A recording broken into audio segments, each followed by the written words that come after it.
आज सप्तमो अध्याय श्रोताओं के पालन करने योग्य नियमों का वर्णन। सौनक जी बोले, हे शिव भक्तों में श्रेष्ठ महाबुद्धिमान सूत जी, आप धन्य हैं जो कि आपने यह अद्भुत एवं कल्याणकारिणी कथा हमें सुनाई।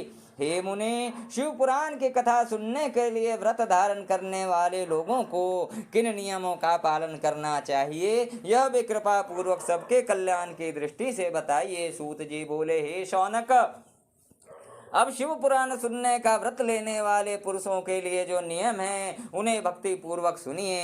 नियम पूर्वक श्रेष्ठ कथा को सुनने से बिना किसी विघ्न बाधा के उत्तम फल की प्राप्ति होती है। दीक्षा से रहित लोगों का कथा श्रवण में अधिकार नहीं है, अतः मुने कथा सुनने की इच्छा वाले सब लोगों को पहले वक्ता से दीक्षा ग्रहण करनी चाहिए। कथाव्रती को ब्रह्मचर्य से रहना, भूमि पर सोना, पत्तल में खाना और प्रतिदिन कथा समाप्त होने पर ही अन्न ग्रहण करना चाहिए। जिसमें शक्ति हो वह पुराण की समाप्ति तक उपवास करके शुद्धता पूर्वक भक्ति भाव से उत्तम शिव पुराण को सुने। घृत अथवा दुग्ध पीकर सुखपूर्वक कथा श्रवण करे, अथवा फलाहार करके अथवा एक ही समय भोजन करके इसे सुनना चाहिए। इस कथा का व्रत लेने वाले पुरुष को प्रतिदिन एक ही बार अविष्यान भोजन करना चाहिए। जिस प्रकार से कथा श्रवण का नियम सुखपूर्वक पालित हो सके वैसे ही करना चाहिए। कथा श्रवण में विघ्न उत्पन्न करने वाले उपवास की तुलना में तो मैं कथा श्रवण में शक्ति प्रदान करने वाले भोजन को ही अच्छा समझता हूँ। गरिष्ठ अन्न, दाल, जला अन्न, सेम, मसूर, भाव दूषित तथा बासी अन्न को खाकर कथाव्रती पुरुष कभी कथा को ना सुने। कथाव्रती को बैंगन, तरबूज, चिंचिड़ा, मूली, कोहड़ा, प्याज, नारियल का मूल तथा अन्य कंदमूल का त्याग करना चाहिए। जिसने कथा का व्रत ले रखा हो वह पुरुष प्याज, लहसुन, हींग, गाजर, मादक वस्तु तथा आमिष कही जाने वाली वस्तुओं को त्याग दे। कथा का व्रत लेने वाला जो पुरुष हो उसे काम, क्रोध आदि 6 विकारों, ब्राह्मणों की निंदा तथा पतिव्रता और साधु संतों की निंदा का त्याग कर देना चाहिए। कथा श्रवण का व्रत धारण करने वाला व्यक्ति रजस्वला स्त्री को न देखे, पतित मनुष्यों को कथा की बात न सुनाए, ब्राह्मणों से द्वेष रखने वालों और वेद बहिष्कृत मनुष्यों के साथ संभाषण न करे।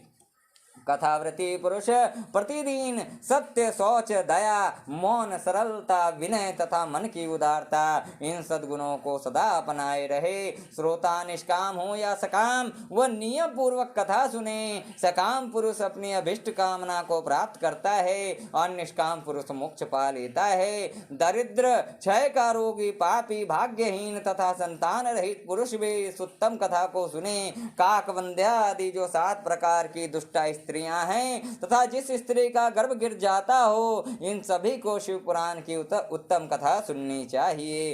हे मुने, स्त्री हो या पुरुष सबको यत्न पूर्वक विधि विधान से शिव पुराण की उत्तम कथा सुननी चाहिए। इस शिव पुराण के कथा पारायण के दिनों की अत्यंत उत्तम और करोड़ों यज्ञों के समान पवित्र मानना चाहिए। इन श्रेष्ठ दिनों में विधि पूर्वक जो थोड़ी सी भी वस्तु दान की जाती है उसका अक्षय फल मिलता है। इस प्रकार व्रत धारण करके इस परम श्रेष्ठ कथा का श्रवण करके आनंद पूर्वक श्रीमान पुरुषों को इसका उद्यापन करना चाहिए। इसके उद्यापन की विधि शिव चतुर्दशी के उद्यापन के समान है। अतः यहाँ बताए गए फल की आकांक्षा वाले धनाढ्य लोगों को उसी प्रकार उद्यापन करना चाहिए। अल्प वित्त वाले भक्तों के लिए प्रायः उद्यापन की आवश्यकता नहीं है, वे तो कथा श्रवण मात्र से ही पवित्र हो जाते हैं। शिव जी के निष्काम भक्त तो शिव स्वरूप ही होते हैं। हे महर्षि, इस प्रकार शिव पुराण की कथा के पाठ एवं श्रवण संबंधी यज्ञ उत्सव की समाप्ति होने पर श्रोताओं को भक्ति एवं प्रयत्न पूर्वक भगवान शिव की पूजा की भांति पुराण पुस्तक की भी पूजा करनी चाहिए। तदनंतर विधि पूर्वक वक्ता का भी पूजन करना चाहिए। पुस्तक को आच्छादित करने के लिए नवीन एवं सुंदर बस्ता बनाएं और उसे बांधने के लिए दृढ़ एवं दिव्य सूत्र लगाएं, फिर उसका विधिवत पूजन करें। पुराण के लिए जो लोग नया वस्त्र और सूत्र देते हैं वे जन्म जन्मांतर में भोग और ज्ञान से संपन्न होते हैं। कथावाचक को अनेक प्रकार के बहुमूल्य पदार्थ देने चाहिए और उत्तम वस्त्र आभूषण और सुंदर पात्र आदि विशेष रूप से देने चाहिए। पुराण के आसन रूप में जो लोग कंबल, मृग चर्म, वस्त्र, चौके, तख्ता आदि प्रदान करते हैं, वे स्वर्ग प्राप्त करके यथेच्छ सुखों का उपभोग कर पुनः कल्प पर्यंत ब्रह्मलोक में रहकर अंत में शिवलोक प्राप्त करते हैं। मुनि श्रेष्ठ इस प्रकार महान उत्सव के साथ पुस्तक और वक्ता की विधिवत पूजा करके वक्ता की सहायता के लिए स्थापित किए गए पंडित का भी उसी के अनुसार उससे कुछ ही कम धन आदि के द्वारा सत्कार करें। वहां आए हुए ब्राह्मणों को अन्न धन आदि का दान करें, साथ ही गीत वाद्य नृत्य आदि के द्वारा महान उत्सव करें। हे मुने, यदि श्रोता विरक्त हो तो उसके लिए कथा समाप्ति के दिन विशेष रूप से उस गीता का पाठ करना चाहिए जिसे श्री रामचंद्र जी के प्रति भगवान शिव ने कहा था।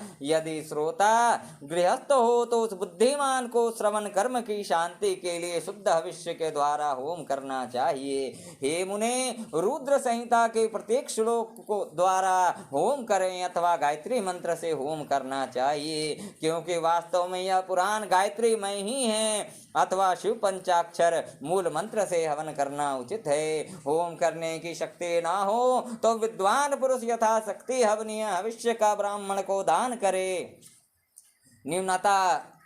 न्यूनतारूप दोषों की शांति के लिए भक्ति पूर्वक शिव सहस्त्र नाम का पाठ अथवा श्रवण करे, इससे सब कुछ सफल होता है, इसमें संशय नहीं है, क्योंकि तीनों लोकों में उससे बढ़कर कोई वस्तु नहीं है। कथा श्रवण संबंधी व्रत की पूर्णता की सिद्धि के लिए 11 ब्राह्मणों को मधु मिश्रित खीर भोजन कराएं और उन्हें दक्षिणा दें। मुने, यदि शक्ति हो तो 3 पल सोने का एक सुंदर सिंहासन बनाएं और उस पर उत्तम अक्षरों में लिखी अथवा लिखाई हुई शिव पुराण की पुस्तक विधि पूर्वक स्थापित करें। तत्पश्चात पुरुषावाहन आदि विविध उपचारों से उसकी पूजा करके दक्षिणा चढ़ाएं।